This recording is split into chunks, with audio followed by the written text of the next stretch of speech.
Welcome back, everyone, to another one of our talks in our Coyote Technology Student Scholars Grant, generously sponsored by the LTCC Foundation. And today we're excited to have Melanie Aponte Chu speaking about media literacy and critical thinking, strategies for evaluating sources. And I just wanted to mention that if any of you are watching this video online after the fact, there will be opportunities to talk more about these topics related to technology. Our grant is coming to a close here in the end of June, but our efforts going forward certainly will continue with trying to focus on technology literacy, connection to DEI efforts as we had with Jennifer Reynolds, and even connections to the career world as we had with Amber Goligoski. So Melanie, the floor is yours, and we're just excited to have you today, so welcome. Thank you, Scott, for having me, for organizing this series, and for the foundation for supporting it. Today, we're looking at media literacy and critical thinking. And when we talk about media literacy, we'll be defining it and looking at ways for students and for all of us to really critically evaluate sources as we use them. So our outcomes for today, we are defining media literacy and discussing why it matters maybe more than ever.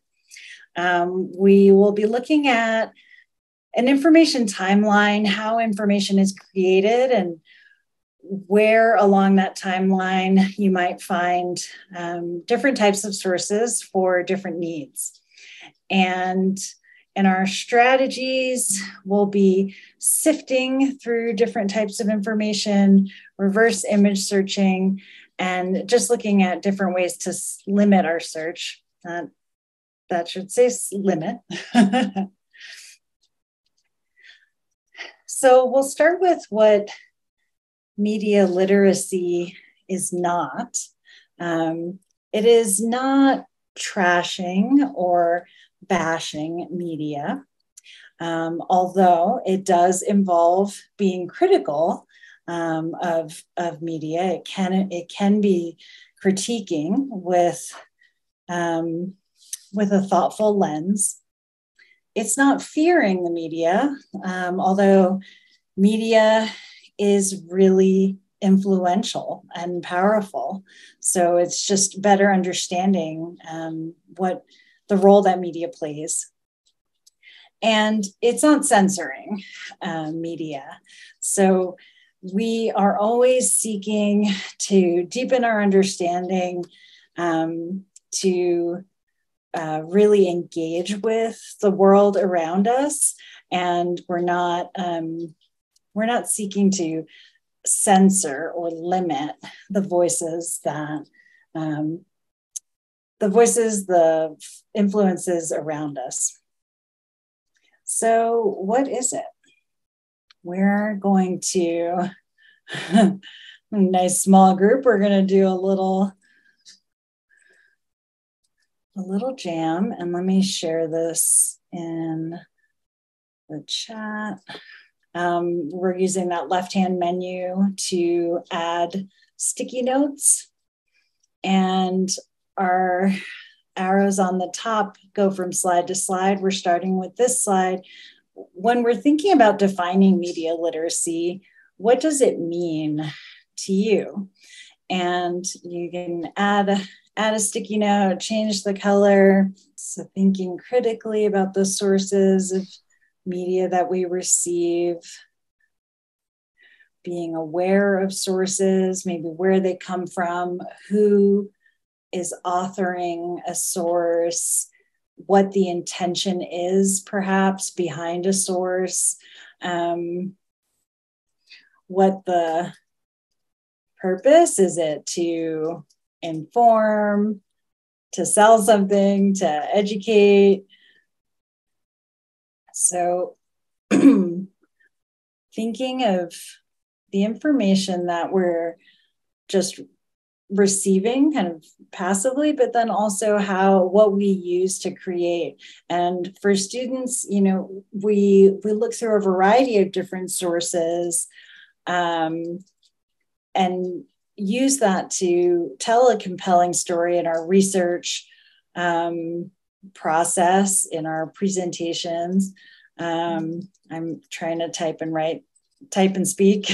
There you go. Is there an author? Maybe also asking about the currency, and we'll talk a little bit more about how and when information is created. But I'd like to know why. My contribution is why. All right. Tell me a little bit more about that. Why? Why is media literacy so crucial? So I'll add that there. Well, thank you for brainstorming. We are going to talk about why in our very next slide here. So why does it matter? And when before we go there, we're going to just take a moment to define it based on what we had talked about here. So when we think about our world today and how most people, not just in the United States, but globally, how we get our information, and it's most likely from our phones and our kind of constant inundation of various apps and social media. It's so easy and convenient to access media pretty much 24/7, and that content is being created 24/7. So we just scroll through, we're looking at media in a variety of different forms. So we have more of the traditional media that might be in, news articles or magazine articles, online. But now more than ever, we have media in all these different formats. So media in videos, in TikToks, in imagery, in animations, and all sorts of social media posts. And when we have this information overload, it's what is catching our attention? What are we drawn to? What are we going to click on? And the media that is oftentimes most compelling is maybe some of the media that is, that clickbait, or the kind of content that grabs your attention and is maybe a little bit more sensational than, a scholarly journal article, where you might say, there's researchers have found a small correlation between consuming chocolate and cardiovascular health. And that's not as riveting as eat chocolate, want a healthy heart, eat chocolate, eat more chocolate, or something. The ways in which we consume content is so often those more sensational headlines that draw us in, or that make us want to click on it. So when we think about media literacy, we're really looking at how we make sense of the world around us, how we process and choose to process and digest the information that surrounds us, that we're inundated with.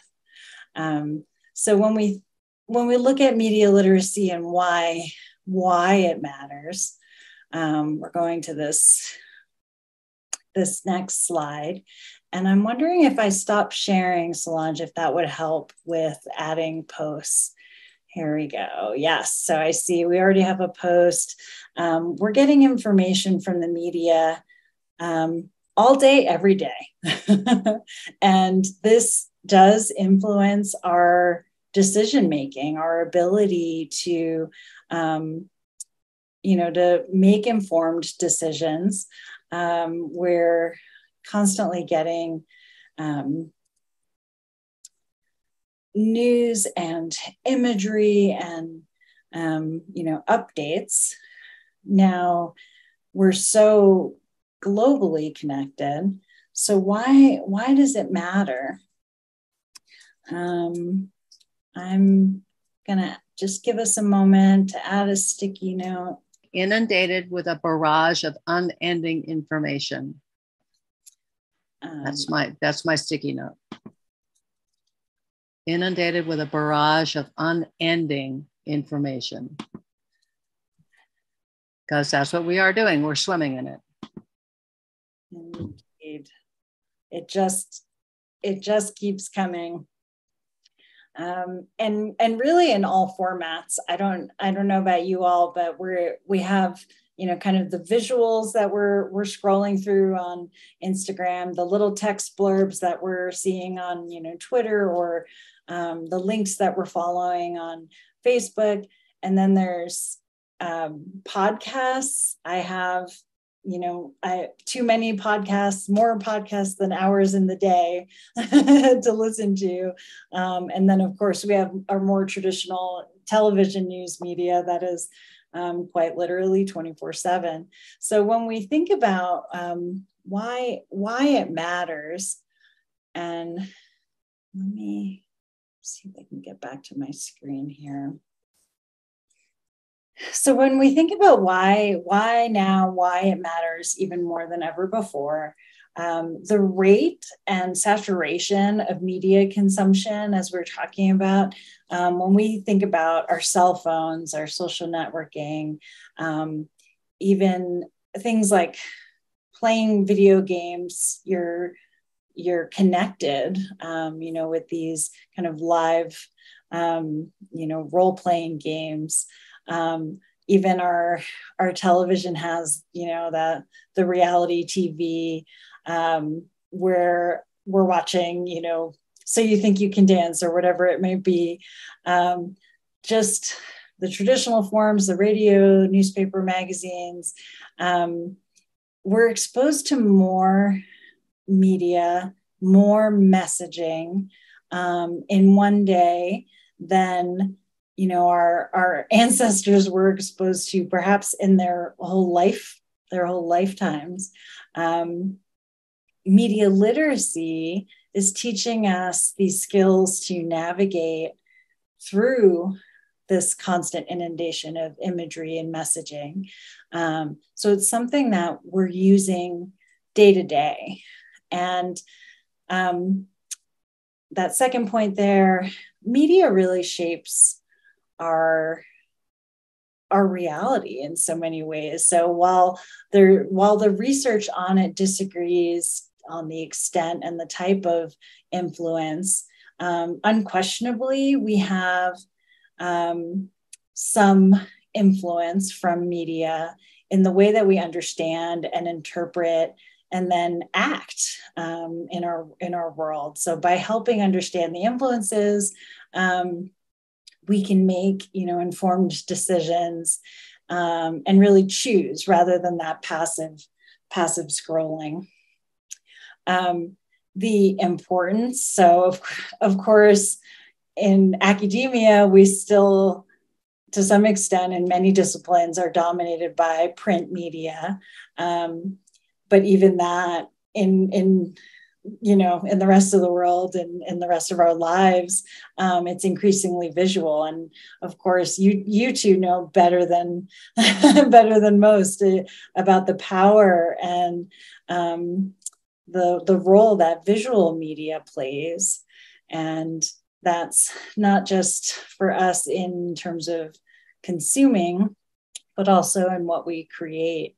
We are living in a multimedia world. And then this last point, I think, is really the most important. Media plays such a huge role in our democracy. We have a need for being informed citizens. That is that is the core of being in a democracy. And then being able to access a variety of viewpoints, a variety of diverse viewpoints, understanding where information is coming from, having access to voices that maybe traditionally are not represented, those lived experiences. So again, being engaged citizens, we have an election happening, or we've got our ballots right now. So that critical thinking and active participation is how we are really enabled to contribute in public discourse and make those informed decisions in the voting booth for our country. So that's why I think it matters. Did I miss anything? Were there other reasons why we feel it matters? I guess just I was going to say, like, maybe we're at the point where even because our health even depends on this, we're maybe at a point now where it's like more paramount to have media literacy, because if someone is promoting a false COVID cure online and you take that, there are consequences, or even some of those TikTok trends where people were doing dangerous things and even dying.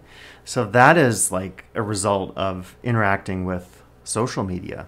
So yes, there are real consequences, right? Mm-hmm. Lives are at stake, and in so many ways, that's a good point. Well, so then we're going to look at our information timeline, and I think this is important to just recognize that that information is created and has value. It's constructed in ways that vary, depending on what you might need. So when we think about the Caldor fire, for example, when we're getting the most up-to-date information, where are we getting it from? In what format? Where were we just obsessively refreshing? Yeah, I speak for myself. Yeah, go for it. On the internet, on your phone, the apps that were given to us by the county and the state, we would just constantly update on the phone. Yep, just trying to get the latest to see, the direction the wind is going and how fast things are traveling. Well, mine was evacuations. That every day was a different source of evacuations. Indeed. And when we're thinking about that same day information, we may not have a complete picture. We might have, someone posting that they can see from a certain location.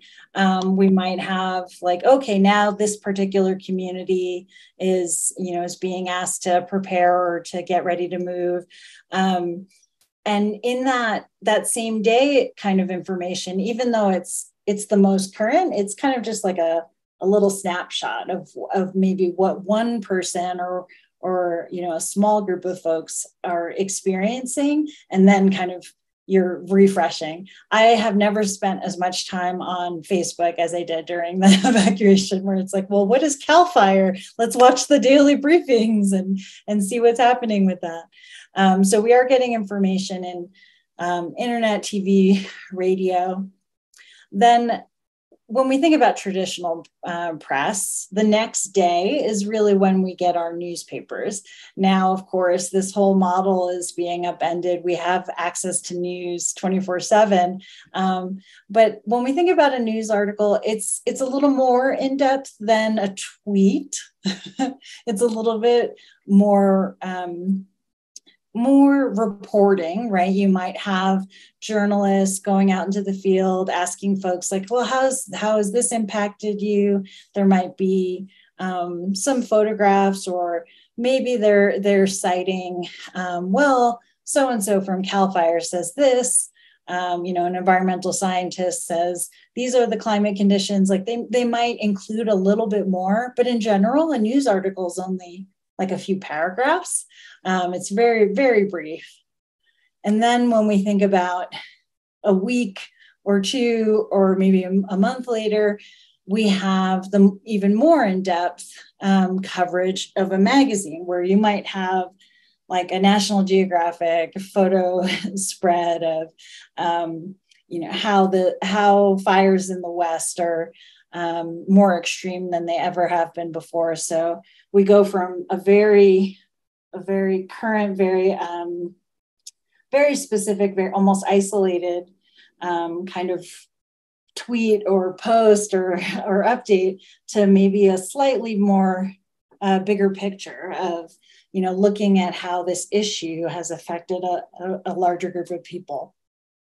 Months later, we'll have scholarly journals. And as scholars here, we know that it can take quite a while to go into the field, to conduct the research, to do the data collection and analysis, then submit it to scholarly journals and have that peer review process. So by the time a scholarly journal is written about the Caldera fire, we are long past it, right? It's months, potentially years later. And then that, of course, that's true of books as well. It just takes so long to go through an editorial process and to publish. But on the flip side, a book is going to give you maybe the bigger patterns and trends, the bigger overview. There might just be a chapter about Caldor, but it is probably comparing it and contextualizing it to other wildfires, other climate change related issues. So it's giving you that bigger picture. So along the timeline, we have access to different types of information. I wouldn't want to look at a book if I'm trying to figure out if I need to evacuate, right? That's not going to be relevant. So our information needs change, and what we ask of students can often, it depends on the discipline, but it depends on the information need, right? You might have scholars interviewed on a panel, and that might then be picked up by a news feed.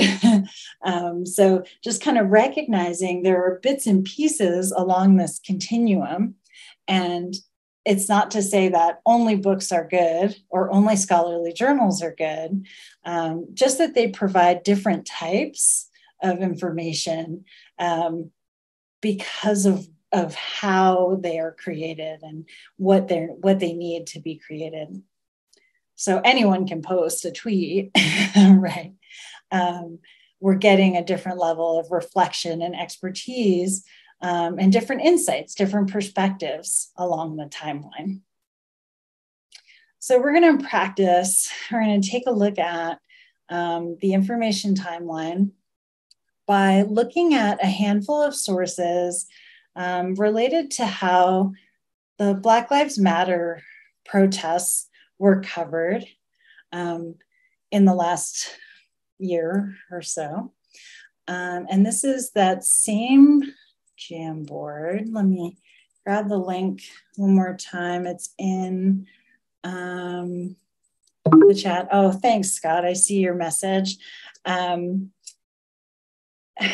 I think so often when we're helping students with research in the library, they might have like, okay, I'm researching a particular proposition, right, for an election.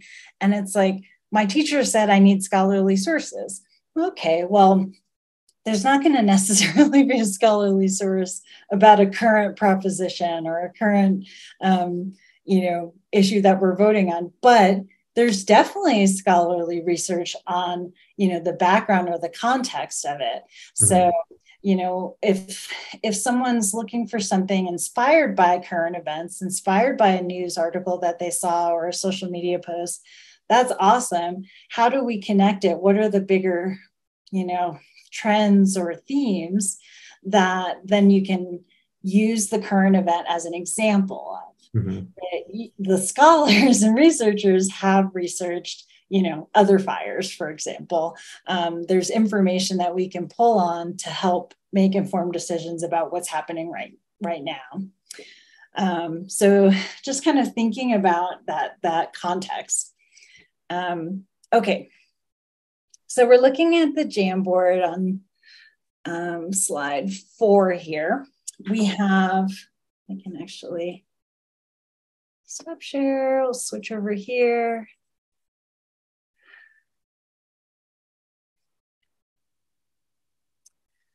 So we have a handful of sources related to Black Lives Matter and the murder of George Floyd. And they're all real sources, but we want to kind of place them on this information timeline that we were just looking at. So I'm gonna draw a little timeline there.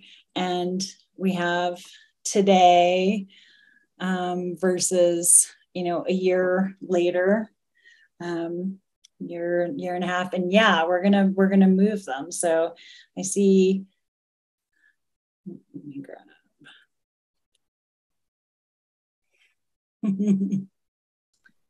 Well, would today be the CNN? That would be today. Yeah, so that's a good thought. I think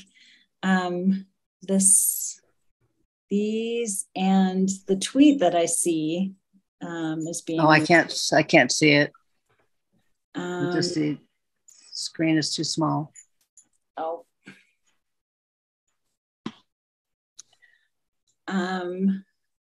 Solange, you might have better luck clicking on the Jamboard rather than looking at the shared screen. If it's not quite big enough here. I would have to unshare the screen in order to get to my Jamboard. Oh, hit the escape button, Solange, and then it will allow you to look at the Jamboard screen. There you go. I got it. Thank you so much, Dr. Scott. Yeah. Melanie, I hope I didn't jump ahead. I started moving stuff. So. I'm so glad. No, that's great. Great. So we've got, we have a tweet, and then Solange was saying we would have the CNN post kind of pretty close to current, right? Like as something is happening. Right. And then how about this New York Times article? Where are we going to put that? That would be the next day news, next day. Yeah, so maybe right. I'm going to resize some things here. And then what's this one? This Reckoning, a dialogue about racism, anti-racist. That would be your scholarly journal. Okay. And I love this as an example just because they're all pretty current, right? Yeah. And then I saw Scott was, moving this one. I didn't mean to draw on that one. And you know what gets a little interesting, Melanie, is that with journals today, because some of them are moving online, I feel like you can almost cut down the cycle. It's a little bit less if you're not, printing actual journals on paper. So that's kind of interesting, Yeah, the timeline is collapsing in so many ways. As we feel that pressure, that inundation we were mentioning kind of in the beginning, the whole publishing cycle, right, is sort of collapsing. And as we move to more open ed resources, material, or online only journals, with the COVID pandemic, we saw pre-press, articles just getting published or getting released, and we certainly saw that traditional model of like months and years of research happening in a much more compressed time frame. because lives depended on it, right? Right. We need access, and scientists and scholars were more willing and able to share information in real time, right? To say, hey, here's my methodology. See what, how a vaccine can be formulated. They want other scientists to be able to recreate and test that hypothesis, right? And test it in real time. So I think this is a good view of a timeline here. We have a tweet that, someone is posting, here's what I'm seeing. People are on the street, they're protesting, it's happening, right now, #now. So you have the view of a protest from one person, right? Then we have the CNN, and these two are pretty close together, I'd say. It's breaking news. On CNN, we're more likely to have reporters in different cities and different locations documenting the protests that they're seeing. And we have, the sidebar of, it's giving us like, this is happening during this pandemic. Here's like this other information. It's a little bit more contextualized, right? Like we have these breaking news, the protests, but I'm guessing in the CNN coverage, they're comparing different cities, different locations. We're looking at perhaps even protests in solidarity happening globally. The New York Times, again, we're getting the reporting, the photojournalism. These are telling the bigger story. They're stitching together, not just like, here's what I'm seeing on my phone in real time, but allowing us to kind of see a bigger picture. And the nature of a New York Times or any news publication is that it takes a day or two to be able to put that story together, right? To interview folks and get their different perspectives, to get that documentation. And each of these inform the next step, right? Then we've got scholars. This is an international law journal. They're looking at human rights through a critical race theory lens. And this is just a screenshot from a research database. So the library subscribes to thousands of scholarly journals. And when we see this, it's hard to tell. I'm getting a little bit more in depth, but it's applying critical race theory and these George Floyd protests to a particular, business and human rights issue. So when I ask students, like, how do we know this is scholarly? Someone's going to say, like, there's some pretty big words, right? There's like intersectionality, racialized backgrounds, dialogic inquiry. And someone else might notice like, oh, it's 84 pages long. that's really long. Compared to a New York Times article, which is maybe a page or two, right? It's we're getting that. And then the focus is very specific. It's, looking at this business and human rights lens. So it's really focusing in, and that's what scholars do, right? They are processing the world around us, but they're using this research method and looking at issues and contextualizing them. And then this last one at the end is a book. So there is actually a book that's been published. And I think that's within a year and a half, 2 years. That's pretty common. This looks like an edited volume. So I'm guessing there's a series, each chapter might be by different scholars who have researched the aspects of this issue. So again, the book is going to give you kind of the longer view, the bigger picture, but it's still fairly current. So when we look at kind of the ends of the spectrum here, we see how each type of source brings its own value, brings its own context, and they kind of build on what's come before. And they help us understand and process and make meaning. So when we talk about that media literacy, but we also want to recognize, one protester is seeing a smaller view. It still matters. Their experience, their lived experience, what's happening on the ground, the signs that are being held up, like that's all very powerful and informative. But it's a different kind of piece of information than a book.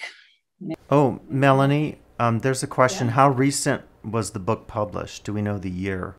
Oh gosh, I don't know. I think it was late 2021.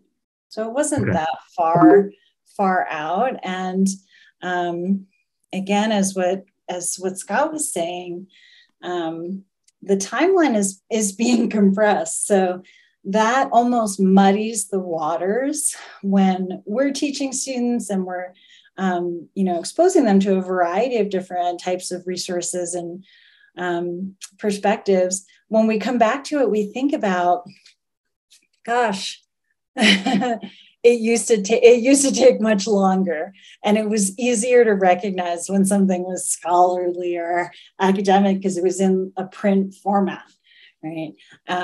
It looked more official, and now you can access scholarly research articles pretty instantly. Oh wow, our time is flying. Okay, so we're gonna get into just a few different strategies when we're looking at different types of information, how we can assess and critique what we're seeing, and how we can better, just ask ourselves to dig deeper. So there's a few different strategies. It's a terrible time with my screen sharing. Okay. So there's a methodology. And of course, in education, we love our acronyms. So we're looking at sifting through the resources that we're exposed to. So the S in SIFT is stopping, pausing. When you first come across, a social media post or, a provocative headline or tweet, we're just taking a moment to see, okay, how does this make me feel? We're checking ourselves, right? We're looking at what kind of emotions or reactions it might bring out. We are pausing, stopping to say, do I know where this is coming from? It's so easy for information to be reposted and repurposed online. Is this the original source? Is it someone just retweeting? So asking, like, where is this coming from? Who's the author? And before going down too many rabbit holes, just stopping to say, before I hit retweet, before I share this or post it on Facebook or send it to my aunt or whatever, we're just taking a moment, right? We are, it's too easy to react and perhaps overreact. It's just like, okay, let's just take a moment.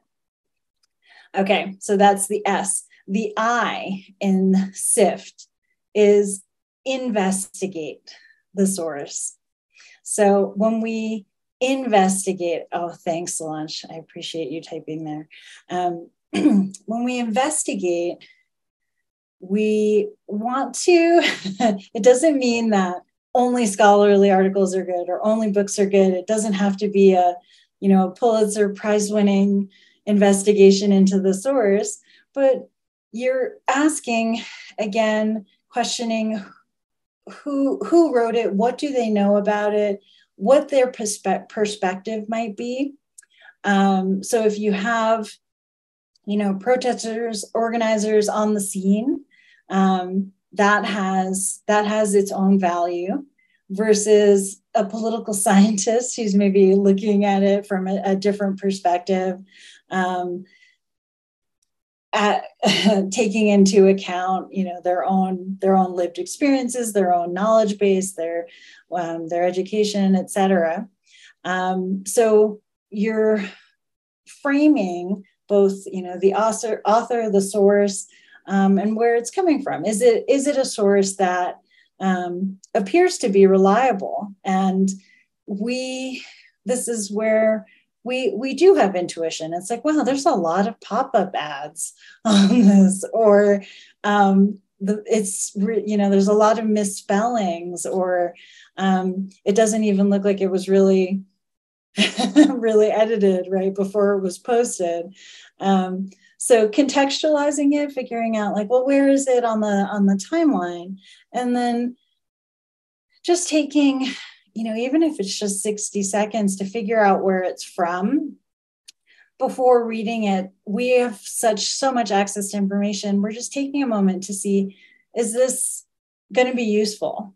I tell students that all the time. Just because it came from a scholarly journal doesn't mean it's going to be useful or relevant to you. Take a moment to read the abstract, or even just like the title, and question it. So again, that investigating doesn't have to be super in depth, but it is paying attention to those contextual clues. Okay, so that's the S, stopping. I, investigating.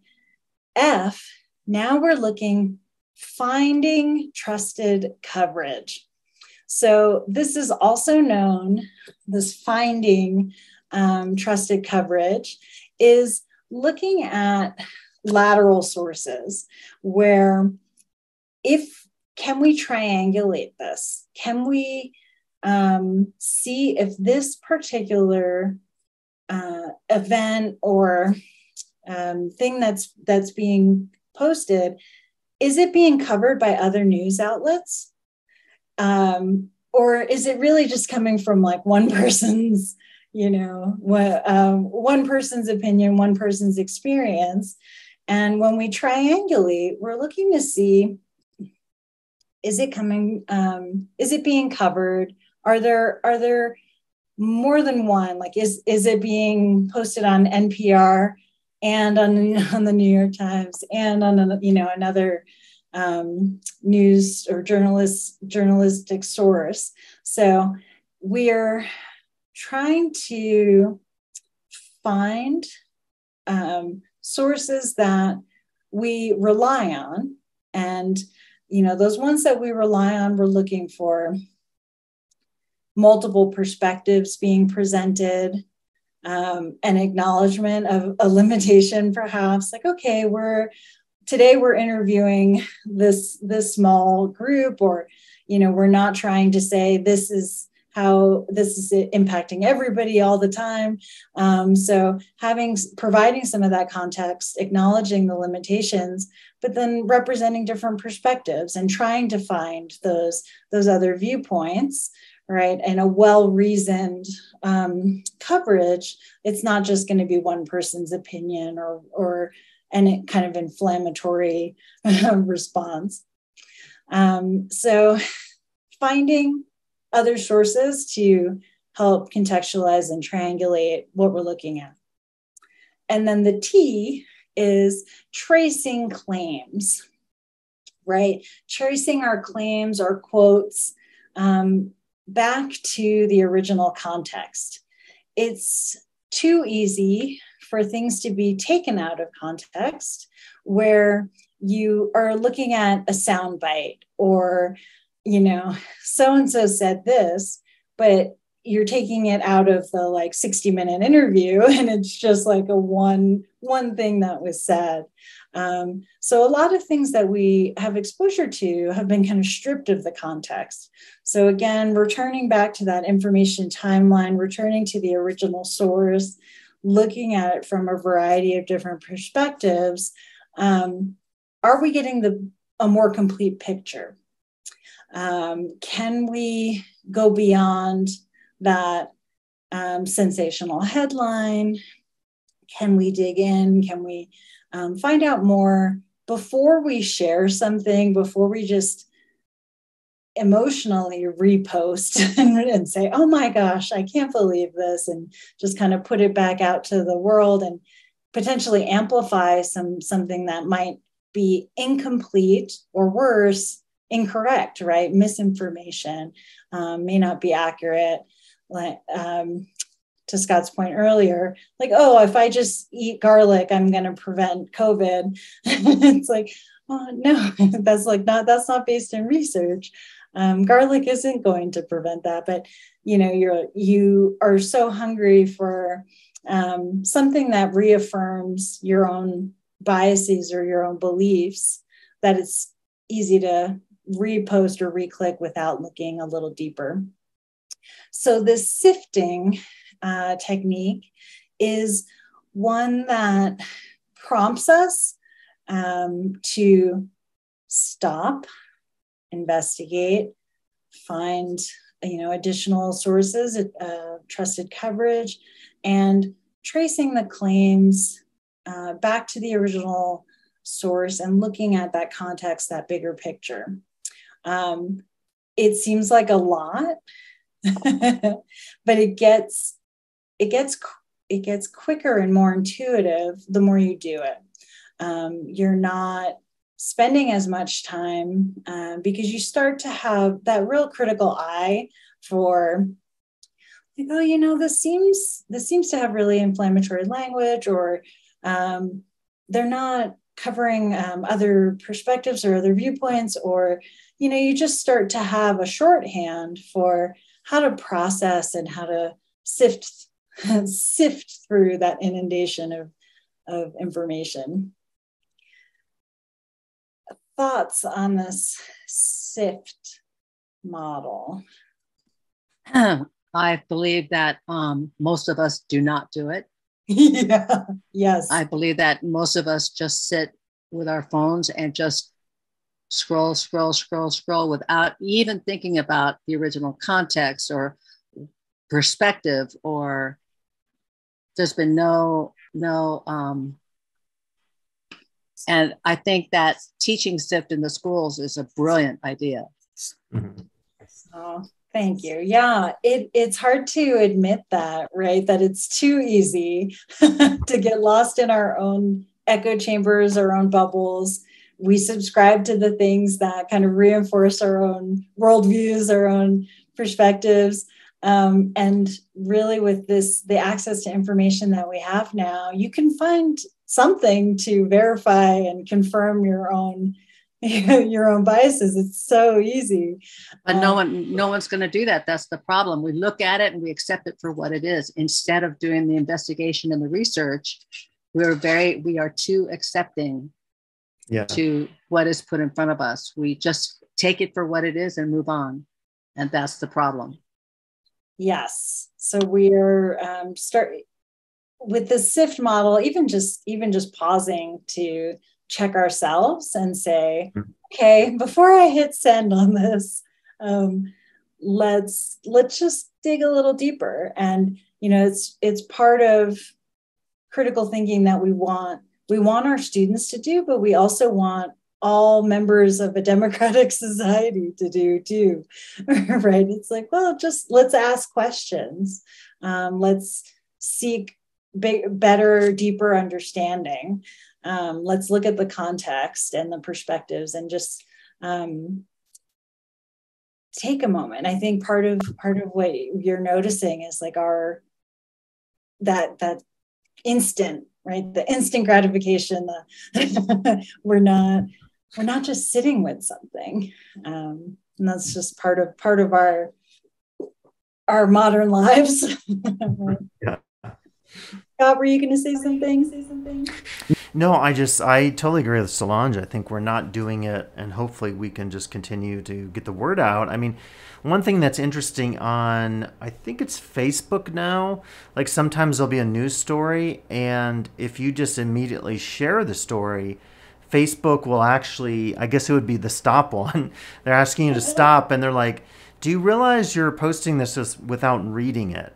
Now, that's a small step, but I guess they're at least trying to acknowledge that, well, and of course, Facebook has been one of the biggest spreaders of misinformation, propaganda. So I feel like it's a two-edged sword, but at least hopefully people are aware that there's just a ton of bias out there, whether it's a blog post or even journal articles. There's quite a few stories that in science journals, you have major pharmaceutical companies or Monsanto sponsoring special editions of, quote, journals, and they're actually ads for pharmaceuticals or other biotech. And it's, so even, journals have been made to look like journals that aren't actually journals. So it's very frightening to me that it's coming from all these different sources, books and magazines and blog posts and social media. So we have to be so diligent, but I agree, we're not doing it probably as a society. Yeah, that is a good point. I think about that too in the information timeline of how just because it's in a scholarly journal, it could still have bias. It could still have certain influences or being putting forward a more limited perspective. It's harder to do when you have a peer review process, when you have experts holding each other accountable, but it's still possible. So we have to approach everything with a critical lens and stopping. That's so interesting. I didn't know Facebook was doing that. That like, hey, you didn't even read this. Right. And then, but you can still post it, but it's just like confirm that you're posting it without reading it. So it's kind of interesting, Yeah. And the stopping is also just looking at a domain. You'll click on a headline and it'll be .com something else. Like it's made to look legitimate. And it won't hold up. It won't hold up scrutiny, right? Right. That's a big one. When you get a link that is really illegitimate or not researched or just because it is a problem, that happens a lot. Yeah. Getting access to a link that has not been researched. It's too easy. Well, I know we're coming up on time. I did want to just share one more strategy. Yeah, of course. Now that things more than ever are more visual, having the ability to do a reverse image search is super helpful. So I don't know if you've tried this. I wanted to share. There's one example that I really enjoyed where you get an image and you're like, oh, that is like clickbait. I just can't even believe it. It doesn't even look real. And it's like, okay, well, is it real? So this was shared. Is it real or is it fake? It shows these photographers running from a bear. So I like this. It's a web literacy open resource.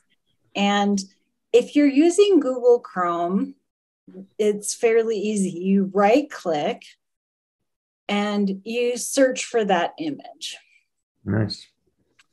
If you're using a different browser, you can copy the link and search, do a reverse image search. Now we can see this image has been used quite a lot, and it's giving us, here's all the places that it was posted. And we can tell just from this headline, it was edited. It's not real. They claimed it was a National Geographic crew. So just taking a moment to reverse image search shows us like, oh, where else was this posted? Is this really coming from National Geographic? It's that pausing to say, gosh, I want this picture to be true. It's so funny. It's just, but asking ourselves, is it too too good to be true, or too sensational? And I like this web literacy. They have quite a few that you can ask students to search for, and do a reverse image search. So if you're not if you're not using Google Chrome, you can copy an image link and do a reverse image search from there. So yeah, right click image on Chrome. Thanks, Scott. It's a fun technique that helps, again, to kind of triangulate. Like, where is this picture coming from? Has it been posted elsewhere? Give us some of that context. See where, just taking a moment, that didn't take very long at all, to dig a little deeper before we hit repost or send it to our own social networks and perpetuate something that is in fact not real or not accurate.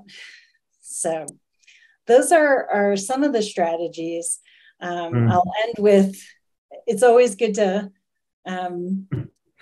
take a moment to check yourself, to question, like, where, who wrote this? Where is it coming from? And what is it eliciting for me? Why is it that I, want to hit send on this so quickly, without just taking a moment to let it settle and sit with it. So thank you so much. Were there any questions, thoughts, other strategies that we use? Well, first off, that was wonderful. I just love I've heard a couple of your talks, and they're just always so engaging and so relevant. So a question I have is, for faculty watching this video, would they be able to request you or someone else to do a presentation like this in their class somehow? Yes, absolutely. Thank you for the Great. I was hoping the answer is yes. The George Floyd activity was one that our part-time librarians helped to come up with. We love thinking about whatever your particular assignment and research project is, what sorts of skills and techniques are going to be the most useful, and then actually, making it into a hands-on learning opportunity where students can practice these skills themselves. So we would love the chance to work with, both face-to-face and online classes. We've created a lot of little mini modules that can be imported in Canvas, and you can use bits, pieces that work for your particular curriculum. So thank you, Scott. That's perfect. Great. I'm glad. Thank you. Yeah. Well, thank you so much for your time. Yeah. I appreciate it. Solange, did you have nothing to add? Solange? Oh, I have a whole lot to add, but it would take another hour. I know. I have like 3 questions, but maybe we'll have to do part 2 next year, because I hardly got into some of the strategy. Yeah. Or maybe for like a convocation or all faculty day, because I feel like if we kicked off the quarter, the year with this, it would be a great reminder, because we all have something to learn about all of this, So I think that's a brilliant idea, is to do this at the beginning of the school year. Yeah. And offer your services to the classrooms on and offline. Thank you. Thanks for the ideas and the support. You're in high demand, Melanie. Awesome. Well, thank you, Mel. This was great. And Solange, thank you for participating. And those of you watching at home, reach out if you have questions. I'm sure Melanie or anyone in the library would be happy to answer those. So thank you again. Thanks for having us. Yeah.